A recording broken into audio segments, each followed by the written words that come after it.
Maling-mali daw kayo, Mr. Robin Padilla. Pinapasweldo kayo ng taong bayan pero tahasan yung nakikita, yung inyong pagpapakita ng concern kay Digong ay kakaiba. Senador ka ng taong bayan at hindi ng isang Duterte. Kaya ito ay maling-mali.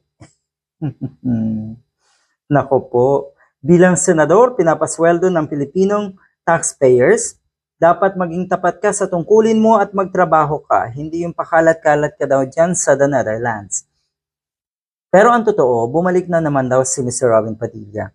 Umuwing luhaan dahil mukhang hindi nagkaroon ng pagkakataon na makausap si Digong.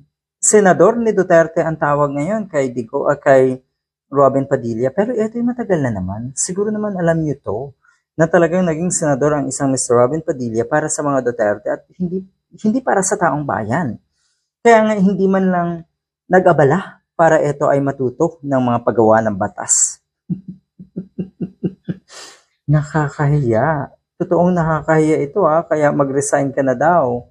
Kamakailan nag-express or meron na namang pahayag itong si Mr. Robin Padilla tungkol nga kay Digong. At ang sabi niya, hindi kita iiwan. Bayani daw kasi ang turing na itong si Robin Padilla kay Digong, kaya hindi daw niya ito iiwan.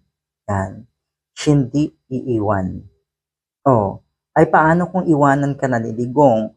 O sa puntong ito, masasabi natin, iniwanan na kayo ni Digong. Hindi niyo pa rin siya iiwan.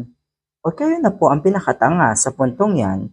Kasi ulitin ko iniwan na kayo. Hindi ka nga kinakausap kung anong plano sa eleksyon ng PDP Laban candidates.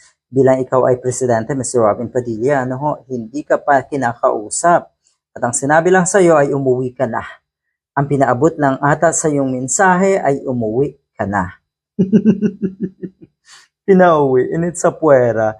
Wala naman kasing magagawa itong si Mr. Robin Padilla. At yung sinabi niya na kung sana ito ay nangyari sa Pilipinas, nakulong at nahuli dito sa atin, nililitis ang kaso dito sa atin, sigurado daw na may mangyayaring positibo para sa kanila dahil nga boss daw sila, sabi ni Mr. Robin Padilla. Pasensya ka na.